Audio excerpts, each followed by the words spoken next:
Atos dos Apóstolos, capítulo 17. Então vamos fazer a leitura completa desse capítulo que diz: tendo passado por Anfípolis e Apolônia, chegaram a Tessalônica, onde havia uma sinagoga judaica. Segundo o seu costume, Paulo foi à sinagoga e por 3 sábados discutiu com eles com base nas Escrituras, explicando e provando que Cristo deveria sofrer e ressuscitar dentre os mortos.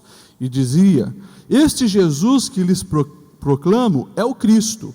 Alguns dos judeus foram persuadidos e se uniram a Paulo e Silas, bem como os muitos gregos tementes a Deus e não poucas mulheres de alta posição.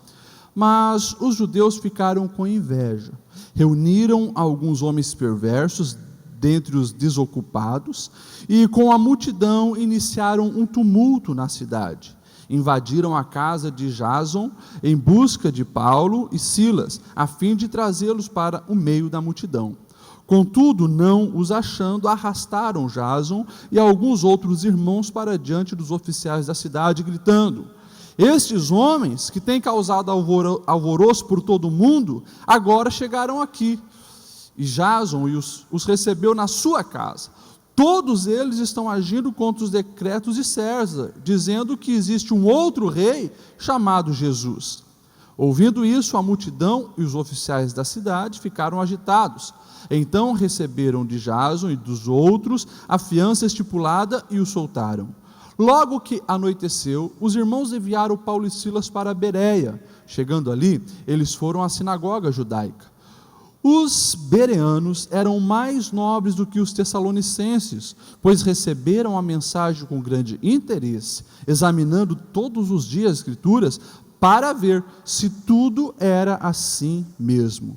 E creram muitos dentre os judeus, bem como dentre os gregos, um bom número de mulheres de elevada posição e também não poucos homens. Quando os judeus de Tessalônica ficaram sabendo que Paulo estava pregando a palavra de Deus em Bereia, dirigiram-se também para lá, agitando e alvoroçando a multidão. Imediatamente os irmãos enviaram Paulo para o litoral, mas Silas e Timóteo permaneceram em Bereia. Verso 15, os homens que foram com Paulo o levaram até Atenas, partindo depois com instruções para que Silas e Timóteo se juntassem a ele, tão logo fosse possível. Enquanto esperava por eles em Atenas, Paulo ficou profundamente indignado ao ver que a cidade estava cheia de ídolos.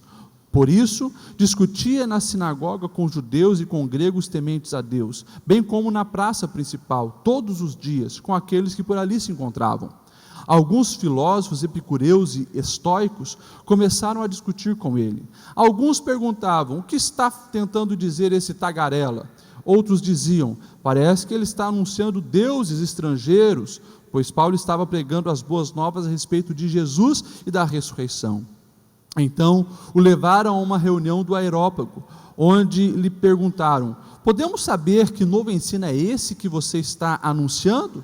Você está nos apresentando algumas ideias estranhas e queremos saber o que elas significam. Todos os atenienses e estrangeiros que ali viviam não se preocupavam com outra coisa senão falar ou ouvir as últimas novidades. Então Paulo levantou-se na reunião do Areópago e disse: atenienses, eu vejo que todos os aspectos vocês são muito religiosos, pois andando pela cidade, observei cuidadosamente os seus objetos de culto e encontrei até um altar com a inscrição ao Deus desconhecido. Ora, o que vocês adoram, apesar de não conhecerem, eu lhes anuncio. O Deus que fez o mundo e tudo que nele há, é o Senhor dos céus e da terra, e não habita em santuário feito por mãos humanas. Ele não é servido por mãos de homens, como se necessitasse de algo, porque Ele mesmo dá a todos a vida, o fôlego e as demais coisas. De um só fez Ele todos os povos, para que povoassem toda a terra, tendo determinado os tempos anteriores estabelecidos e os lugares exatos em que deveriam habitar. Deus fez isso para que os homens o buscassem e talvez, tateando, pudessem encontrá-lo, embora não esteja longe de cada um de nós, pois nele vivemos, nos movemos e existimos. Como disseram alguns dos poetas de vocês, também somos descendência dele. Assim, visto que somos descendência de Deus, não devemos pensar que a divindade é semelhante a uma escultura de ouro, prata ou pedra, feito pela arte e imaginação dos homens. No passado, Deus não levou em conta essa ignorância, mas agora ordena que todos, em todo lugar, se arrependam, pois estabeleceu um dia em que há de julgar o mundo com justiça, por meio do homem que designou, e deu provas disso a todos, ressuscitando dentre os mortos. Quando ouviram sobre a ressurreição dos mortos, alguns deles zombaram. Outros disseram: a esse respeito nós vamos te ouvir outra oportunidade. Com isso, Paulo retirou-se do meio deles. Alguns homens juntaram-se a ele e creram. Entre eles estava Dionísio, membro do Areópago, e também uma mulher chamada Dâmaris, e outros com eles. Amém? Pode sentar, uma leitura um pouco extensa, mas nós aqui lemos mais um pouco da história do livro de Atos, capítulo 17. Para nós nos lembrarmos aonde paramos, vamos sempre olhar no nosso mapa, a região do mundo, a região global que nós estamos falando é ali no Mediterrâneo, pode passar, aí está o mar Mediterrâneo, e era o mundo romano da época, o principal mundo da época. Pode passar, nós vimos a primeira viagem de Paulo, e agora nós estamos já na segunda. Isso, pode deixar congelado nessa imagem aí. Aí está a segunda viagem do apóstolo Paulo. Nós sabemos então que Paulo sai ali de baixo, de Antioquia da Síria, e nós sabemos que agora ele não faz mais essa viagem junto com a sua primeira companhia. A primeira companhia dele da primeira viagem, seu companheiro, era o Barnabé, Paulo e Barnabé. Mas nós sabemos que na primeira viagem, o João Marcos lá não quis ir, e Paulo brigou e disse: olha, se ele querer ir na segunda eu não vou. Então Paulo e Barnabé brigaram, assim, cada um foi para um lado, e Paulo então pega Silas e vão para essa segunda viagem. Eles chegam, e nós vimos que lá na cidade de Listra tinha um moço chamado Timóteo, e eles pegam esse moço, que era um moço de testemunho, cristão, bom exemplo, todos falavam bem dele, e diz: você vai vir conosco, nós vamos te formar para ser um obreiro, e leva Timóteo também. No último texto que nós lemos, a viagem deles estava lá em Filipos. Se você se lembrar, o desejo de Paulo não era ir para o lado ali da Grécia, ele queria vir para o lado da Ásia, mas ele teve uma visão, alguém de noite aparece para ele e diz: por favor, passe a Macedônia e socorre-nos. Então, ele vai para o outro lado, para a região da Macedônia, e faz um belo trabalho lá em Filipos. Saindo de Filipos, ele então agora, lá em cima você vai ver uma cidade chamada Anfípolis. O texto que nós lemos diz que ele passou por Anfípolis e chegou numa outra cidade, a cidade de Tessalônica. E é lá então aonde acontece a primeira história, os primeiros relatos aqui do capítulo 17. Se você se lembrar, Paulo passou por alguns apertos, ali em Filipos. Foi lá que ele e Silas levaram muitas chicotadas, ficaram presos, mas você se lembra que nós falamos, à meia-noite eles louvaram ao Senhor, foram libertos e saem de Filipos com uma experiência muito grande, mas também foram meio que expulsos, porque quando descobrem que eles eram romanos, os líderes que tinham punido eles vê um grande problema, nenhum cidadão romano podia ter aquela punição sem um julgamento. Então meio que, vocês sumam aqui de Filipos. E todas essas cidades que Paulo está passando, você vai ver que de uma maneira ou outra, ele faz questão de manter contato via a carta. Lá na frente nós temos a maioria das cartas, você vai ver que a igreja de Filipos escreve a carta de Filipenses. Agora, para a igreja onde ele está, no capítulo 17, Tessalônica, ele também vai escrever para os irmãos, e aí tem a primeira Tessalonicense e segunda Tessalonicense. Enfim, essa cidade, a cidade de Tessalônica, nós vemos que não foi também uma cidade assim por acaso, escolhida no Unidunité. O Espírito Santo estava guiando Paulo nas suas viagens de uma maneira muito estratégica. E a cidade de Tessalônica também era uma cidade-chave ali da região da Grécia. Naquela época, é consenso de todos os teólogos que era uma cidade que tinha mais de 100 mil habitantes. 100 mil habitantes. Alguns chegam a dizer que na época podia chegar até 200 mil habitantes.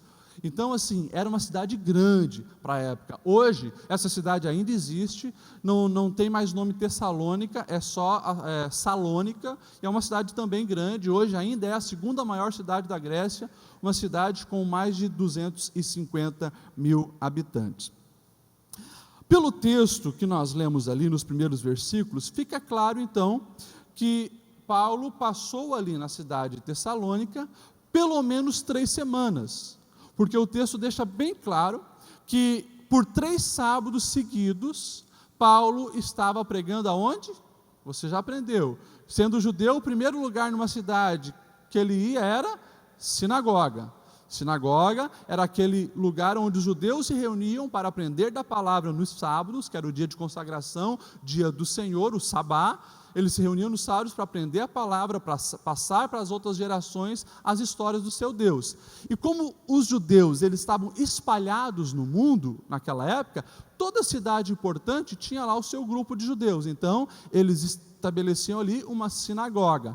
Toda sinagoga dava direito a qualquer judeu acima de 30 anos chegar e falar. Então, Paulo sabia, a primeira coisa que eu vou fazer é ir para os dias de Jerusalém, né? Não foi o mandamento do Senhor? E receberão poder ao descer sobre vós o Espírito Santo, serão minhas testemunhas em Jerusalém, Judéia, Samaria. Ou seja, ele sabia que primeiro para os judeus, onde ele chegava, estava lá nas sinagogas pregando para os judeus. E durante pelo menos 3 sábados seguidos, em Tessalônica, Paulo estava ali falando a respeito de Jesus. Cumprimento das promessas a respeito do Messias estavam em Jesus. Ele morreu pelos nossos pecados, mas ressuscitou para a nossa redenção. Essa era a mensagem central ali de Paulo. Também nós percebemos pelo texto que na cidade de Tessalônica ele encontra uma casa de alguém que o acolhe, e ali pelo nome nós sabemos que é Jason, provavelmente um judeu que se converte ouvindo a pregação do apóstolo Paulo, se rende a Cristo e coloca eles na sua casa. Mas é interessante que Paulo não era folgado, né? Paulo não era folgado e não foi para a casa de Jason e dizer, agora você vai me sustentar por 3 semanas ou 1 mês, o tempo que eu ficar aqui. Não. Você vai ver que os irmãos de Filipos, da onde ele estava vindo, o ajudaram. Se você abrir a sua Bíblia, e como é culto de ensino, vamos ler Filipenses 4, verso 15 e 16, você vai ver que os irmãos lá de Filipos enviaram pelo menos 2 ofertas para ajudar Paulo. Você vai ver Filipenses 4, verso 15 e 16, Paulo dizendo: como vocês sabem, filipenses, nos seus primeiros dias no Evangelho, quando parti da Macedônia, nenhuma igreja partilhou comigo no que se refere a dar e receber, exceto vocês. Pois estando eu em Tessalônica, vocês me mandaram ajuda, não apenas uma vez, mas 2, quando eu tive necessidade. Ou seja, Paulo parecia que estava tão envolvido com a pregação do Evangelho em Tessalônica, que ele, por mais que se esforçasse para se manter, estava passando necessidade. Então a notícia chegou lá em Filipos, e os irmãos mandaram 2 ofertas para ele, pelo menos nesse período que ele estava ali evangelizando. E nós vemos também o esforço de Paulo.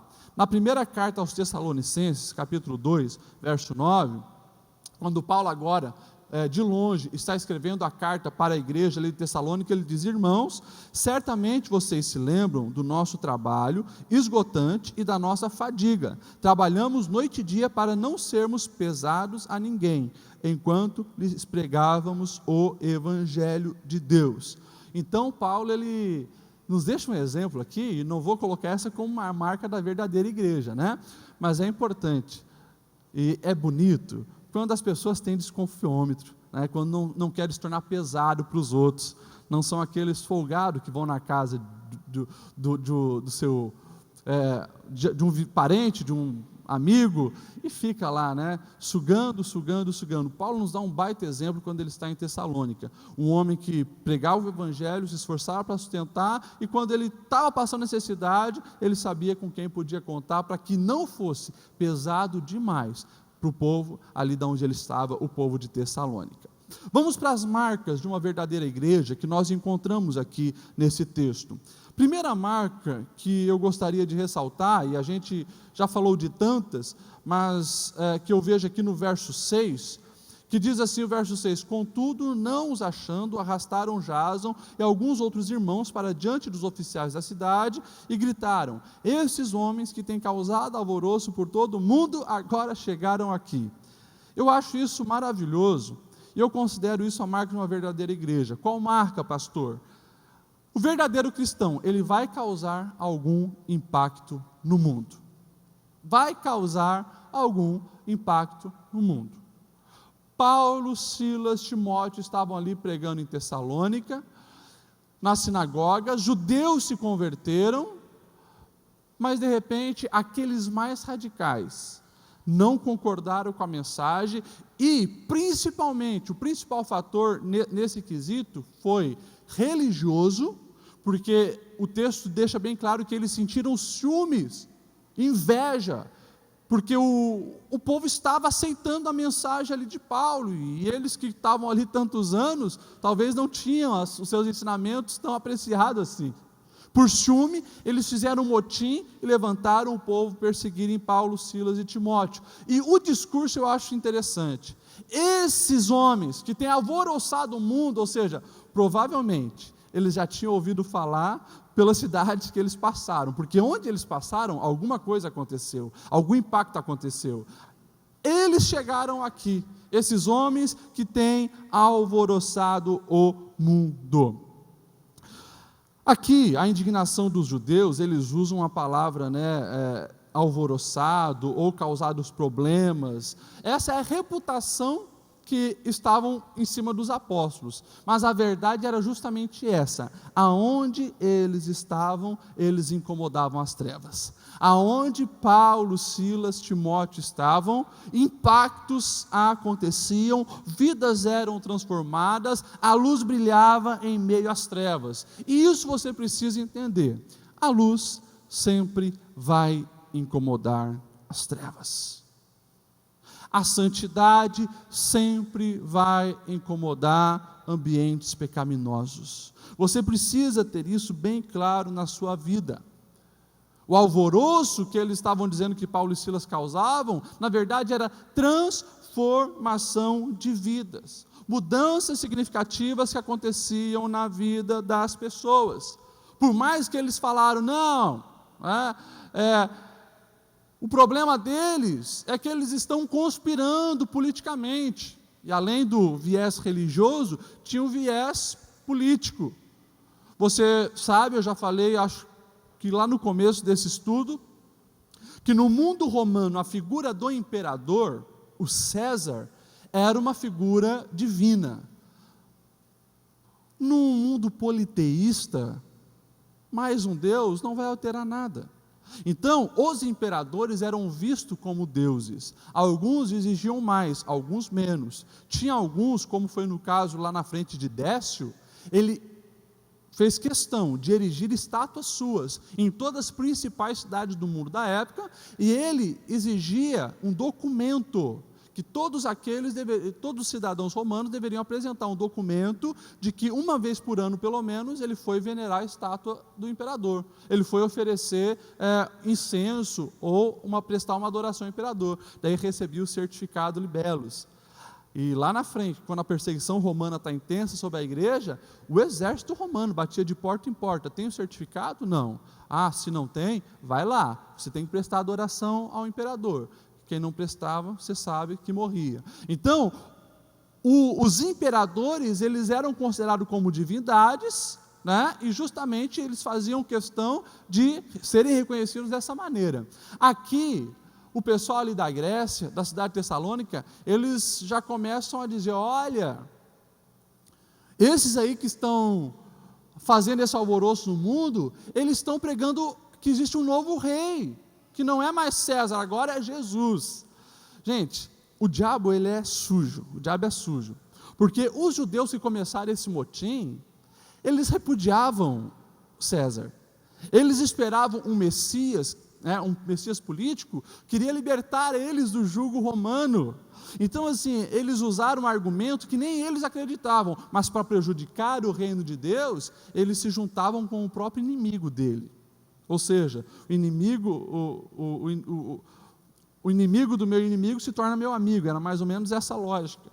Então, eles pegam um discurso que eles não acreditavam, mas inflamam o povo e a população, o quê?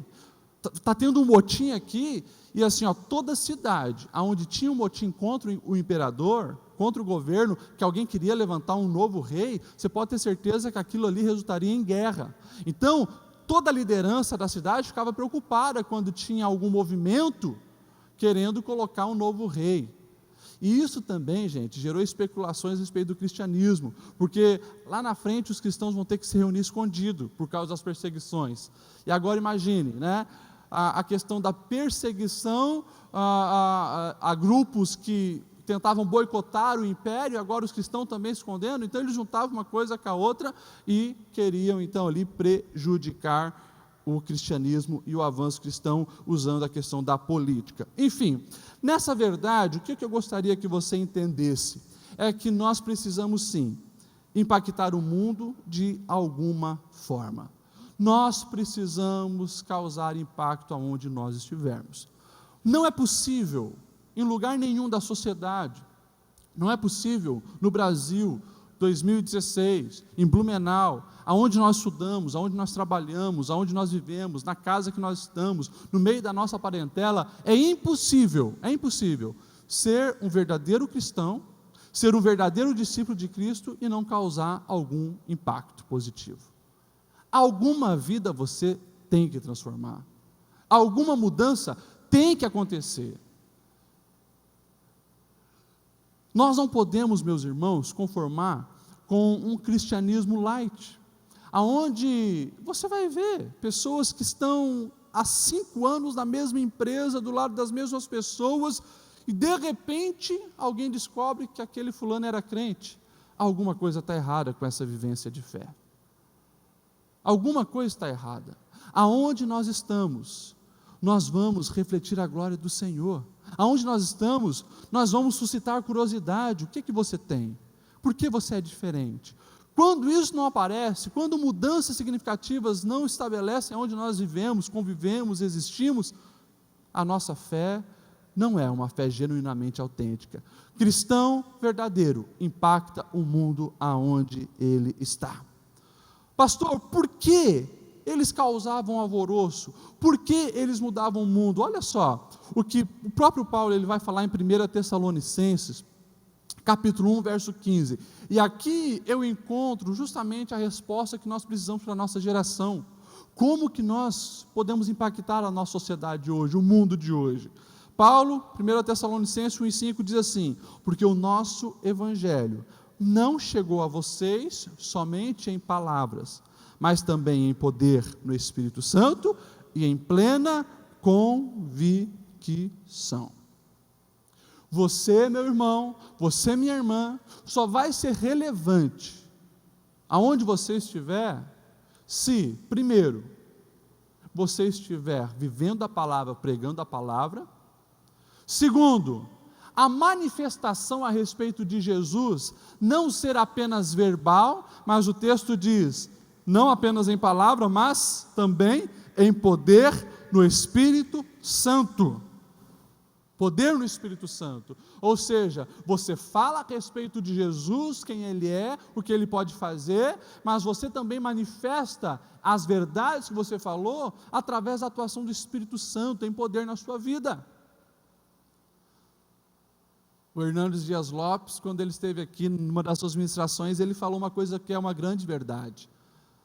Lá no começo de Atos, quando Pedro e João estão entrando no templo, e tem o paralítico, eles olham para aquele homem que estava pedindo esmola, e eles dizem, olha, não temos prata e nem ouro, mas o que temos nós te damos, em nome de Jesus levanta e anda.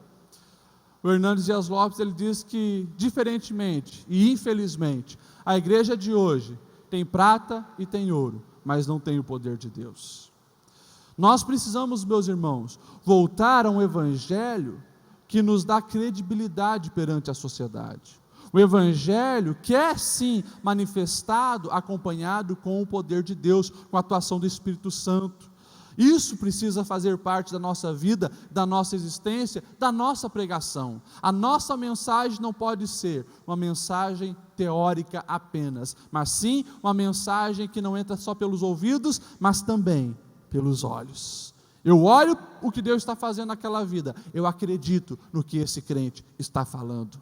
Isso tem que fazer parte da nossa vida. E o terceiro ponto aqui, que eu acho maravilhoso, quando Paulo está relatando aos Tessalonicenses, porque o nosso Evangelho não chegou a vocês somente em palavra, mas também em poder no Espírito Santo e em plena convicção.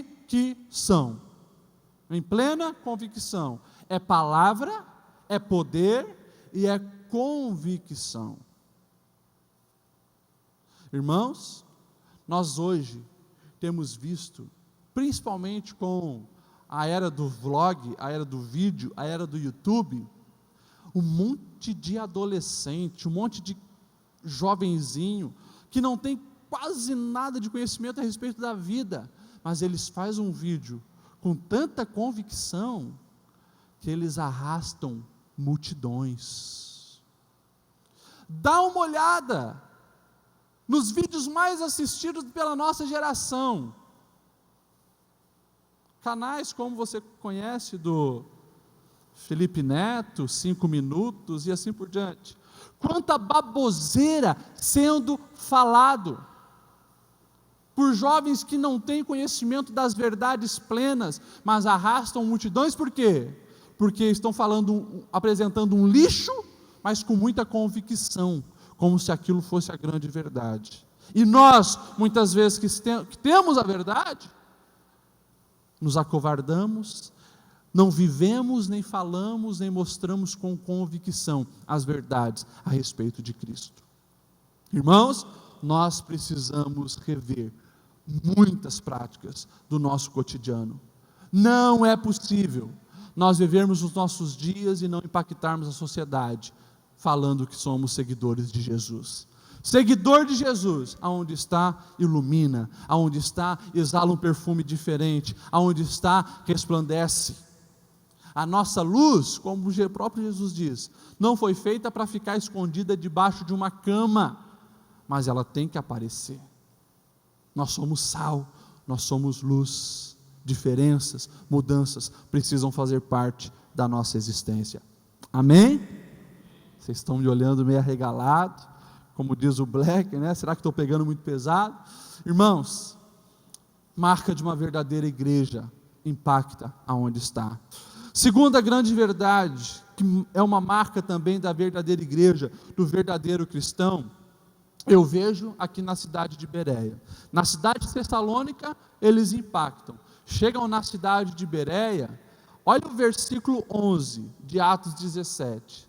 Esse texto é um dos meus textos favoritos do livro de Atos dos Apóstolos.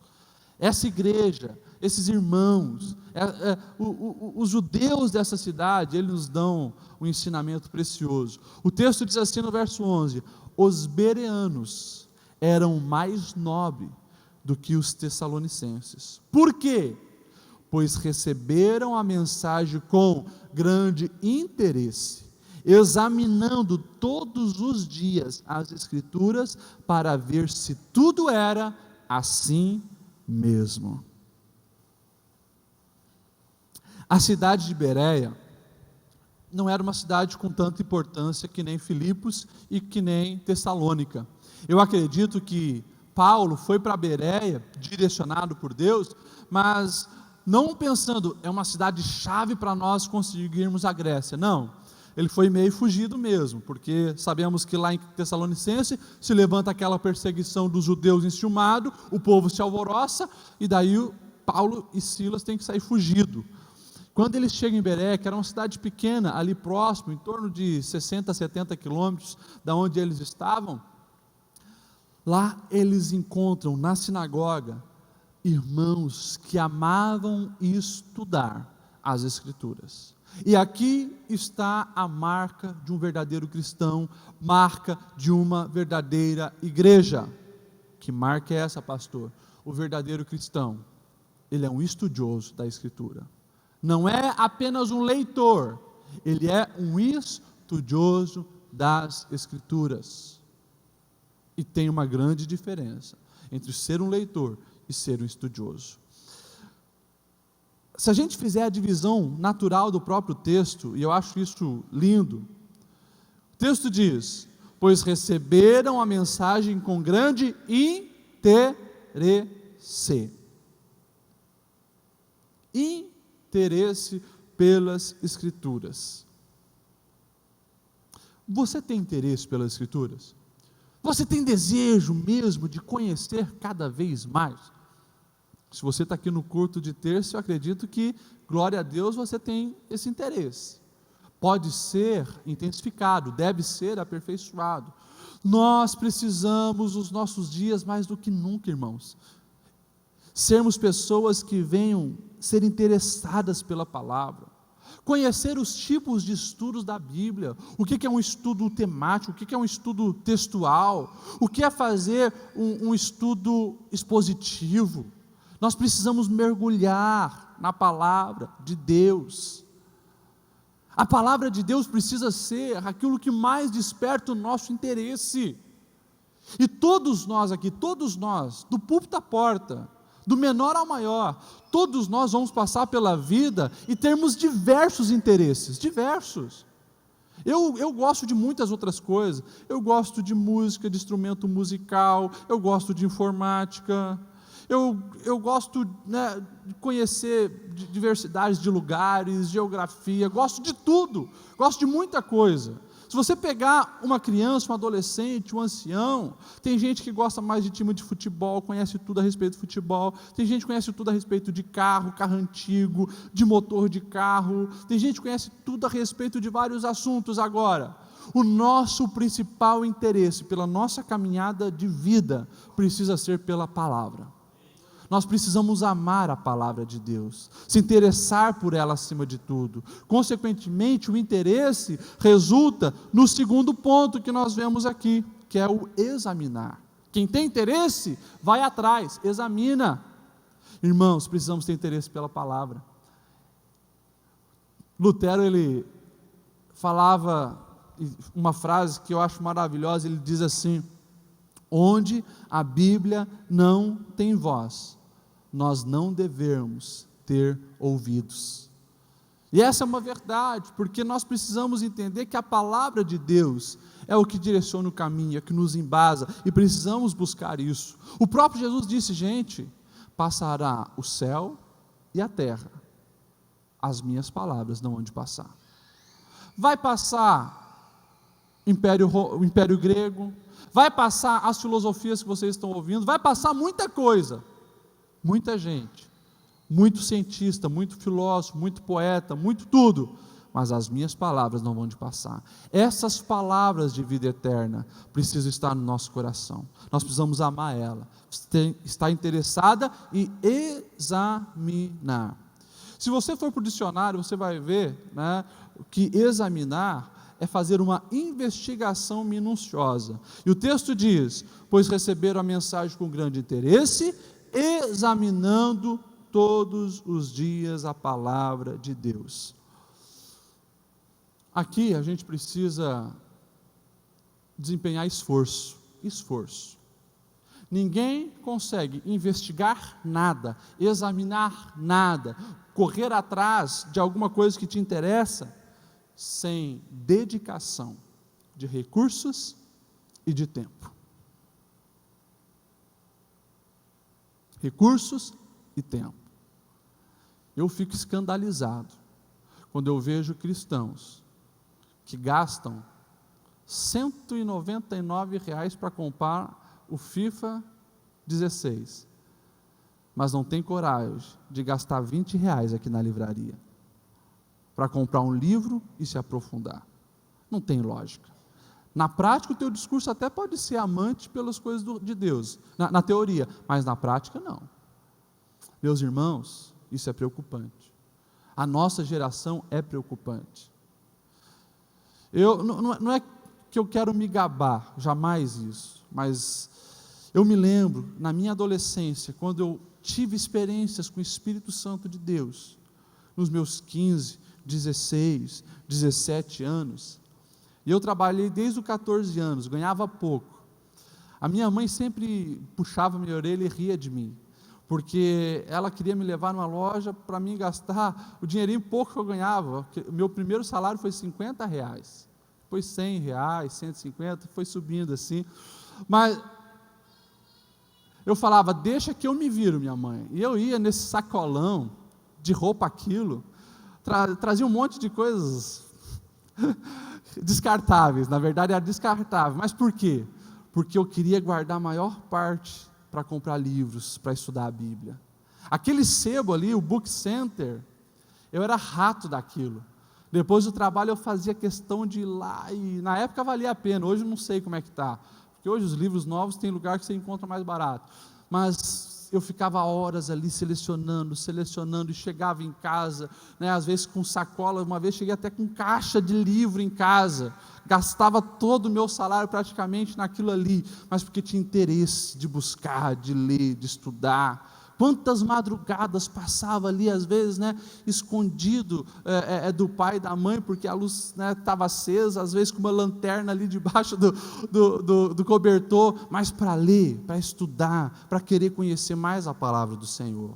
Irmãos, quando nós somos revestidos pelo Espírito Santo, quando o Senhor muda a nossa vida, a gente quer conhecer mais a respeito desse Deus, a respeito da palavra dEle, a respeito das coisas dEle. Isso precisa fazer parte da nossa vida, e isso tem me preocupado na nossa geração. Isso tem me preocupado na nossa geração, porque eu vejo poucos jovens interessados por estudar, amar a palavra do Senhor. Eu fico muito preocupado. O texto aqui diz, examinando as Escrituras, não era uma vez por semana, examinando as Escrituras todos os dias,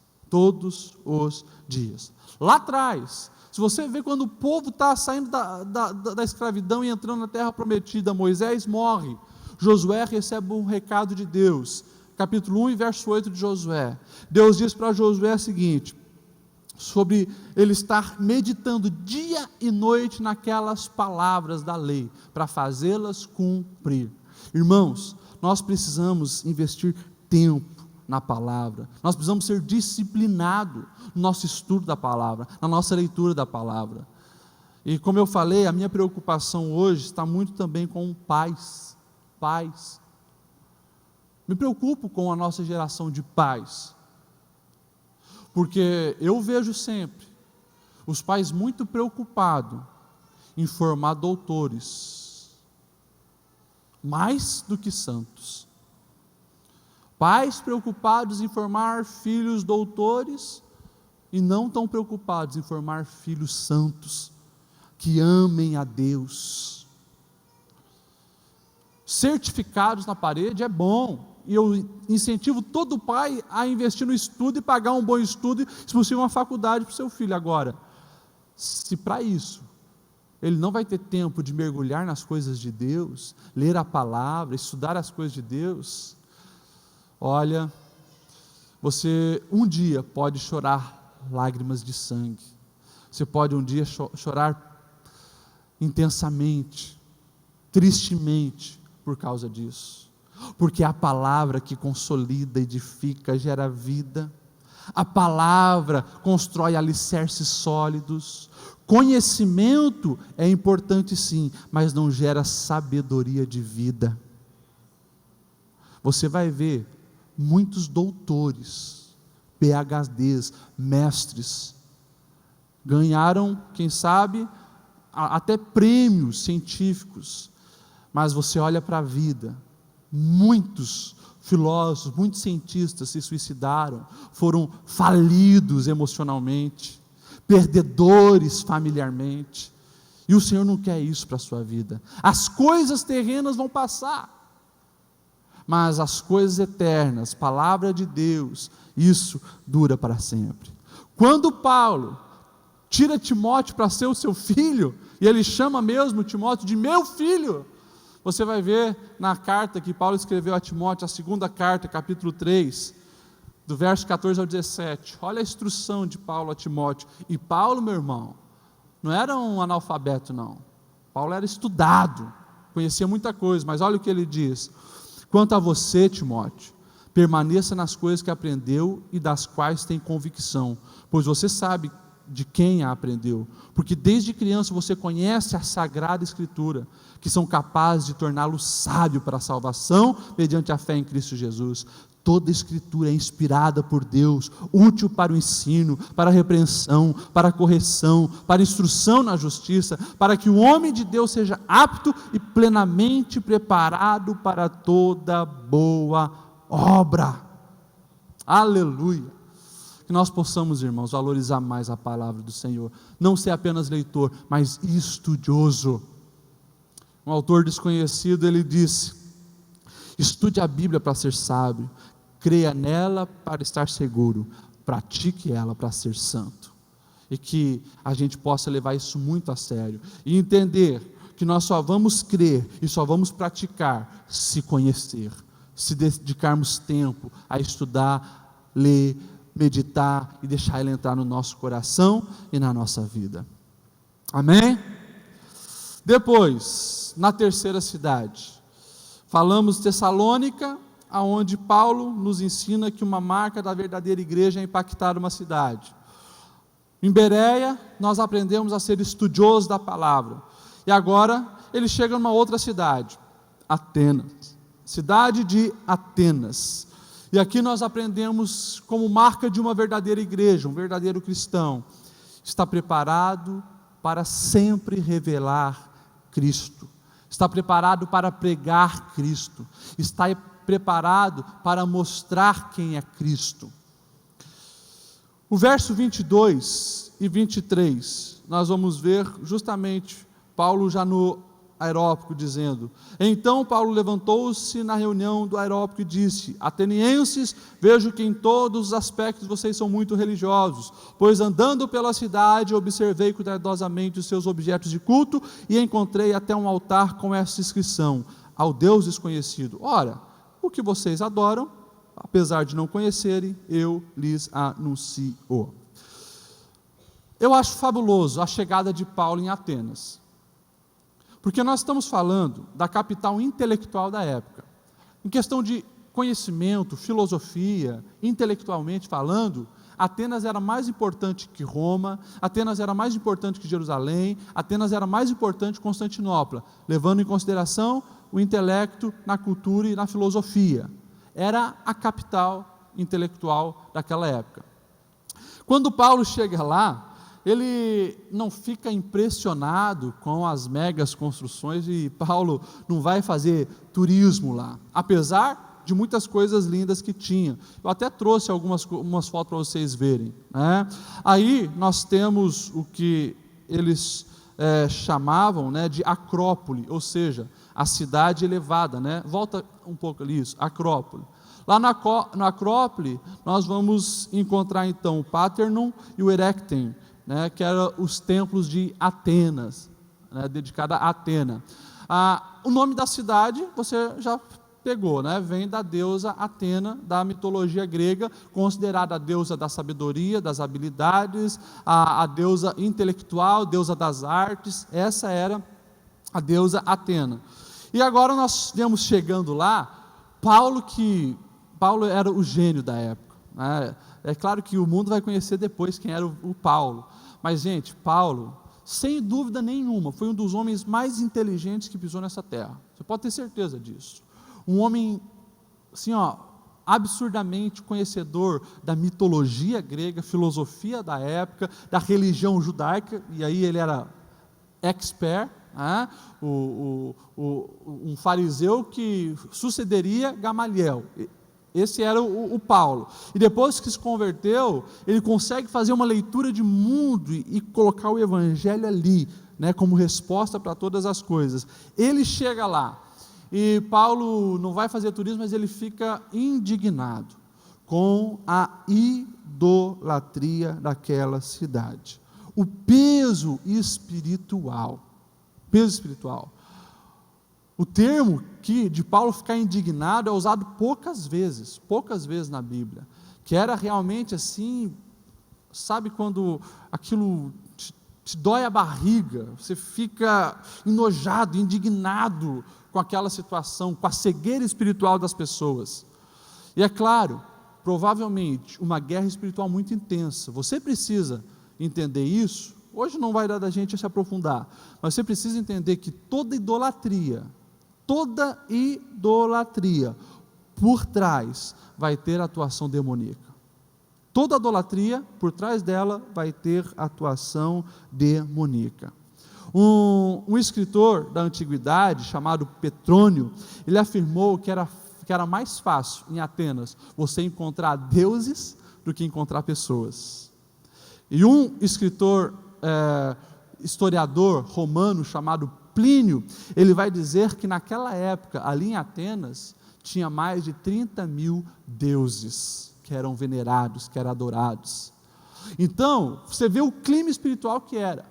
Os romanos, e aqui uma mistura de cultura greco-romana, porque nós estamos falando também da Grécia, né, onde eles estão, eles construíam estátuas e divindades para tudo.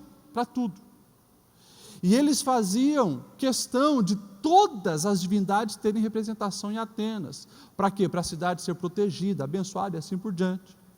Lá na frente, quando os romanos começam a perseguir os cristãos, um dos fatores que eles colocaram por perseguir os cristãos era porque chamavam os cristãos de ateus.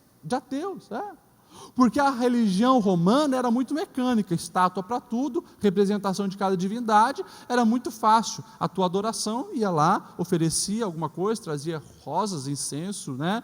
Se prostrava diante da imagem e adorou. Eles não entendiam um Deus que não se vê, que habita dentro de nós, um Deus que você pode conversar com Ele sem falar uma palavra. Eles não entendiam isso. Por isso, muitas catástrofes que aconteciam, quando a plantação não vingava, quando vinham chuvas torrenciais e acabavam com as lavouras, quando tinha algum tipo de tremor, alguma coisa, os primeiros culpados eram quem? Os cristãos. Porque são ateus, não adoram os nossos deuses e têm atraído a ira dos deuses. Com medo, lá em Atenas, de algum deus punir a cidade, né, por não ter a representação dele lá, o que eles fazem? Eles deixam o espaço lá, embaixo eles colocam ao Deus desconhecido. Porque se alguma divindade reclamar que não está sendo adorada, a gente diz, não, mas aqui, olha, a gente não conhecia, mas está aqui, está representado. Paulo, muito esperto, ele usa a indignação dele depois lá no Areópago. Para quê? Pega esse gancho. Olha, eu vim aqui falar para vocês sobre esse Deus desconhecido de vocês. É interessante que Paulo chega lá e, como eu disse, não foi fazer turismo, ficou indignado, e tinha um lugar chamado Ágora, que era tipo uma praça pública, onde as pessoas iam para conversar, discutir, e também era uma praça onde tinham coisas para se vender, era como se fosse um mercado público da época. Então as pessoas se reuniam ali, e o texto diz que todo dia Paulo ia para lá para quê? Para discutir, para falar a respeito de Jesus. O foco de Paulo era Jesus, e lá tinha muitos grupos filosóficos, né? Grupos que iam lá para discutir filosofia, pensamento, religião. E o texto vai dizer que pelo menos 2 grupos começam a questionar Paulo. Um deles eram os epicureus e os outros eram os estoicos. Os epicureus, eles eram discípulos de um homem chamado Epicuro. Este homem, ele dizia que o fim principal do ser humano é o prazer. Então, ele incentivava justamente o prazer. O lema deles é: comamos e bebamos, porque amanhã morreremos. Algo muito parecido com os nossos dias hoje, quando ressurge a era hedonista. O que importa é o prazer. Isso vem lá de trás, 2000 anos atrás, era o discurso dos estoicos. Eles pregavam isso o tempo todo: aproveite a vida, porque acaba rápido. Então faça tudo o que o seu corpo pedir, faça tudo o que te dá prazer, porque a vida é isso. Já o outro grupo, o grupo dos estoicos, eles eram discípulos de Zenão, e já era praticamente o inverso. Eles acreditavam, né, num determinismo cego, ou seja, nada se pode mudar, a respeito do teu destino. Tá? A vida é assim mesmo, vai acontecer, você tem que aceitar as dores da vida, não adianta querer mudar a situação, então sofra mesmo. Veio problema, veio situação que está te atrapalhando, então é assim. Enquanto um dizia aproveite a vida, o outro dizia suporte a vida.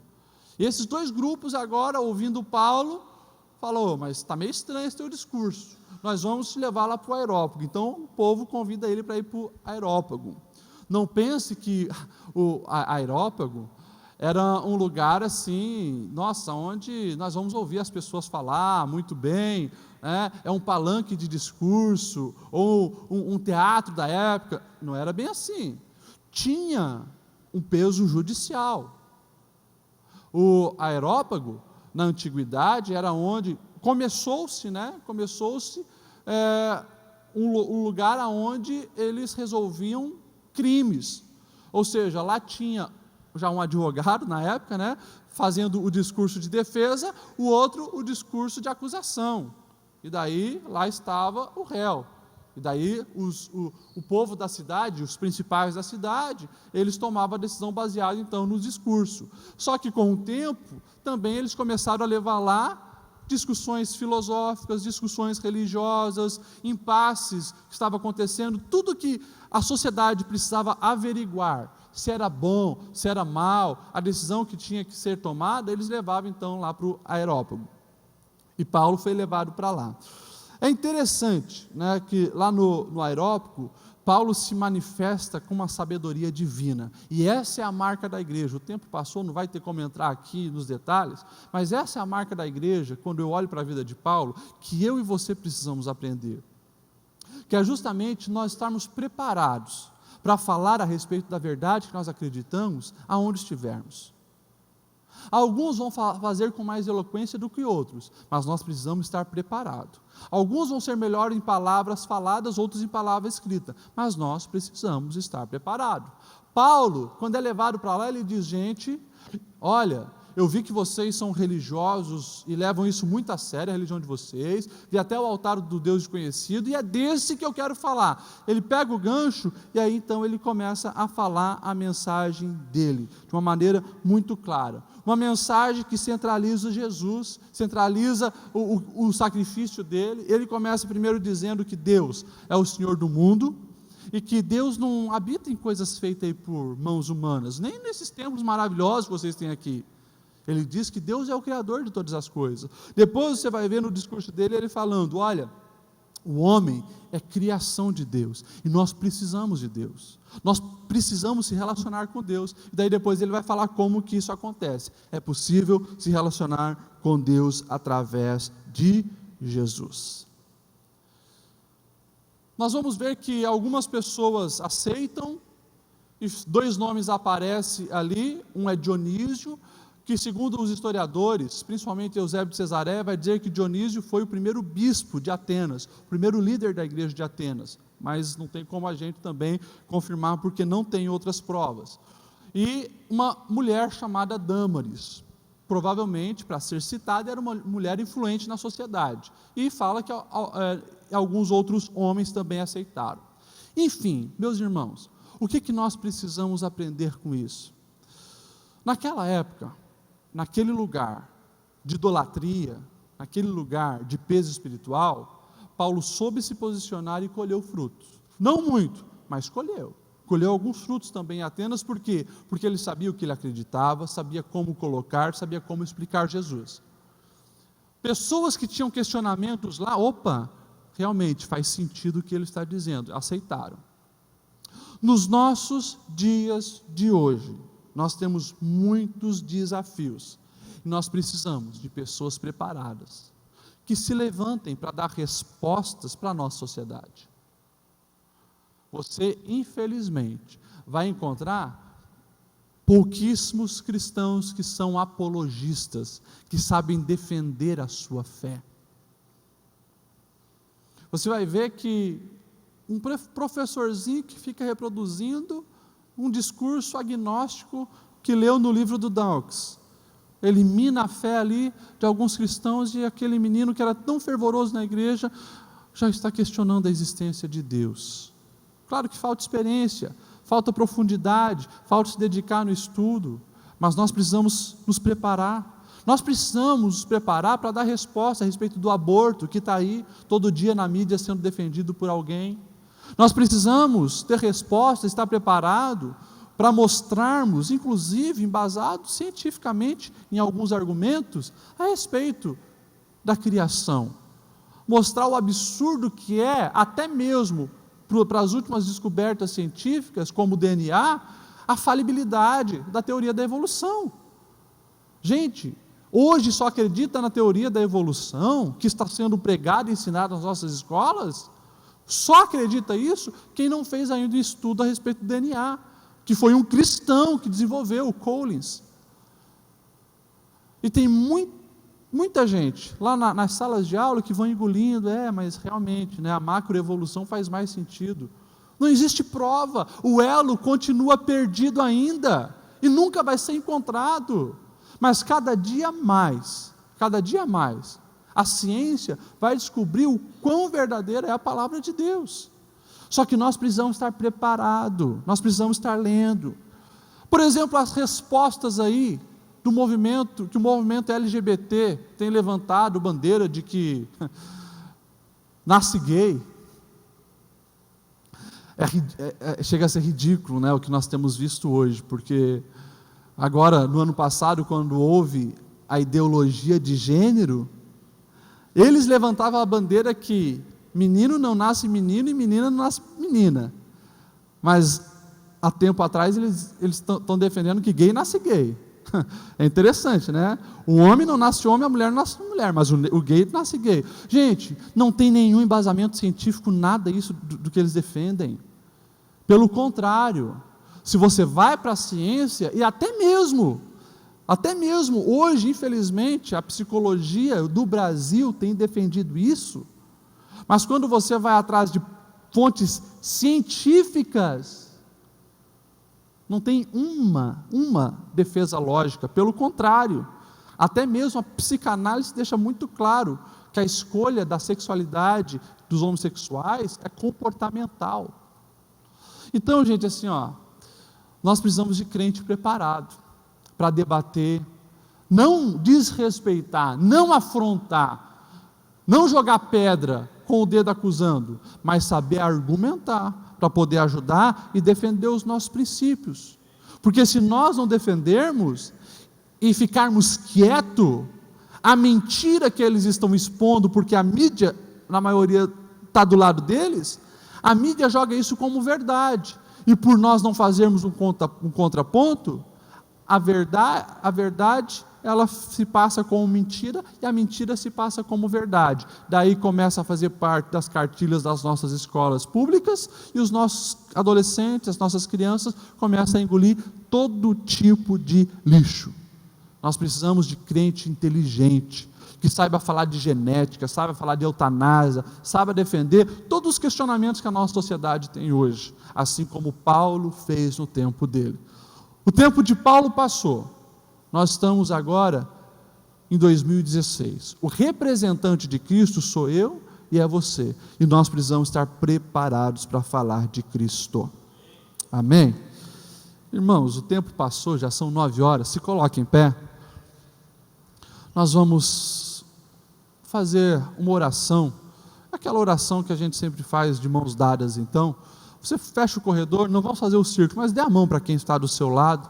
Fecha os corredores. Nós vamos estar orando nesse momento. Pastor Isaac, vem aqui, faça essa oração. Irmão, que essas 3 marcas, hoje já falamos sobre 3 marcas. 3 marcas muito simples, uma em cada cidade. Lá em Tessalônica eles impactaram aquela cidade, que você venha impactar onde você está. Não impactar no sentido de chocar, fazer coisas estranhas, que as pessoas, que coisa estranha, como alguns crentes pensam que ser crente é ser estranho, é ter um comportamento meio ridículo. Não. Sabe, irmãos, a gente precisa, seu povo, que é conhecido não pelo que nós deixamos de fazer, mas pelo que nós fazemos. Infelizmente, na nossa sociedade, tem crente que é conhecido pelo que deixa de fazer. O que é o crente? O crente é aquele que não bebe, não fuma, não vai na balada. É isso, crente. É assim que você quer ser conhecido? Irmãos, nós fomos chamados para impactar, para amar, para transformar a vida, para fazer o bem, para mudar as políticas públicas, para acabar com a corrupção, para sair para fora mesmo e fazer a diferença.